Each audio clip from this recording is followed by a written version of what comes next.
Canada में house of Commons के speaker Anthony road ने इस्तीफा दे दिया है। 24 सितंबर को उन्होंने संसद में एक पूर्व नाजी सैनिक को वॉर हीरो बताकर सम्मानित किया था। हालांकि बाद में स्पीकर ने अपनी इस गलती के लिए माफ़ी मांग ली थी। उन्होंने कहा था, मुझे नहीं पता था कि वो बुजुर्ग नाजी सैनिक है। मुझे अपने निर्णय पर पछतावा हो रहा है। मैं कनाडा में रह रहे यहूदी समुदाय के लोगों से माफ़ी मांगता हूँ।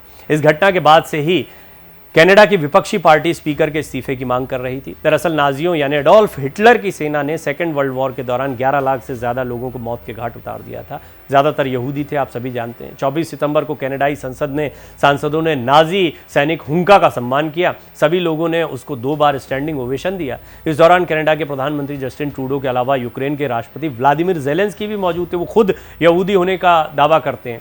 वो जंग शुरू होने के बाद पहली बार कनाडा के दौरे पर आए थे, रशिया और यूक्रेन की जो जंग चल रही। बाद में स्पीकर ने अपनी इस गलती के लिए माफ़ी मांगी। उन्होंने कहा कि मुझे नहीं पता था कि सैनिक हुंका सेकेंड वर्ल्ड वॉर में हिटलर की तरफ से लड़े थे। हालांकि विपक्षी पार्टी ने कहा है कि इस मामले में स्पीकर का माफ़ी मांग लेना काफ़ी नहीं है, बल्कि उन्हें इस्तीफा देना चाहिए। दरअसल कनाडा के पीएम ऑफिस ने जानकारी दी है कि उन्हें इस बात की भनक तक नहीं थी कि संसद में नाजी सैनिक को किसके कहने पर बुलाया गया है। बाद में जाँच में सामने आया कि हुंका को स्पीकर एंथनी रोटा ने बुलाया था।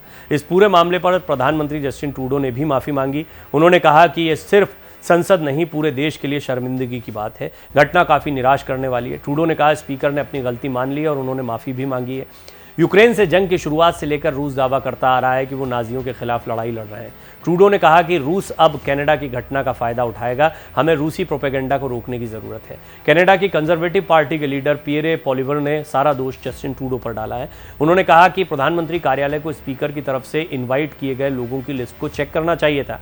उन्होंने ट्रूडो के प्रश्नकाल के दौरान संसद में मौजूद नहीं रहने की भी आलोचना की। उन्होंने कहा कनाडा के लोग ऐसे प्रधानमंत्री से थक गए हैं जो किसी बात की जिम्मेदारी अपने सिर पर लेता ही नहीं है।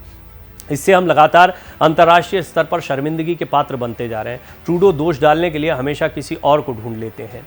जस्टिन ट्रूडो ने एक बहुत बड़ी गलती कर दी। हालांकि वो इसको मान नहीं रहे, उनका कहना उनको पता ही नहीं था, लेकिन बाद में पता लगा कि स्पीकर ने यहाँ पर हुंका को बुलाया था।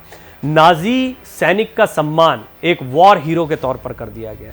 और सबसे बड़ी बात ये हो गई, हद ये हो गई कि व्लादिमीर ज़ेलेंस्की वहाँ पर थे। अब बड़ा सवाल खड़ा होता है, क्या इतनी बड़ी घटना अचानक हो गई? और बाद में फिर ये कहा जा रहा है कि इस नाजी सैनिक के बारे में किसी को कोई जानकारी नहीं मिल रही, वो कहाँ है, उसका वेयर अबाउट भी नहीं पता है। ये बड़ा चौंकाने वाली बात है। बहुत सोची समझी स्थिति भी दिखाई देती है। हालांकि इससे एक बात तो बहुत स्पष्ट हो गई कि जस्टिन ट्रूडो गलतियां करते रहते। मैंने आपको जब उन्होंने भारत पर आरोप लगाए थे तो उनकी कई घटनाएं बताई थी। कभी महिला सांसद को कोहनी मार देना हो, उसके लिए माफ़ी मांग लेना हो। कई ऐसी हरकतें वो कर चुके हैं जिसकी वजह से उनकी जमकर किरकिरी हुई है, उनकी पार्टी की किरकिरी हुई है। यही वजह है कि अब कनाडा में कहा जाने लगा है कि लोग ऐसे प्रधानमंत्री से थक गए हैं। उनकी लोकप्रियता में ज़बरदस्त गिरावट आ रही है। अब उनको डर क्या सता रहा है? भारत में सोशल मीडिया पर किस तरीके से उनकी थू-थू हो रही है, किरकिरी हो रही है, आप सब देख रहे हैं। कोई इस बात को पसंद नहीं कर रहा। ऐसा नहीं है कि भारत अपने हितों के लिए बात कर रहा है। पूरी दुनिया में कोई जस्टिन ट्रूडो के इस स्टैंड का समर्थन नहीं कर रहा है, क्योंकि जस्टिन ट्रूडो बहुत ही साफ तौर पर खालिस्तानियों का समर्थन करते दिखाई दे रहे हैं। और खालिस्तान जिसका मंसूबा, खालिस्तान जो समर्थक हैं, उनका मंसूबा कतई ठीक नहीं है। वो हथियारों की बात करते हैं, वो हत्याएं करवाते हैं, ड्रग्स का कारोबार करते हैं, वो पैसे के खेल में सरकार को अपने कब्जे में बनाए रखते हैं। धीरे धीरे आतंक की ज़मीन कनाडा को बना दिया गया और इसके बहुत बड़े जिम्मेदार पहले तो पियरे ट्रूडो, जो कि जस्टिन ट्रूडो के पिता थे, वो, और उसके बाद में फिर अब जस्टिन ट्रूडो जो वर्तमान प्रधानमंत्री हैं वो दिखाई पड़ते हैं।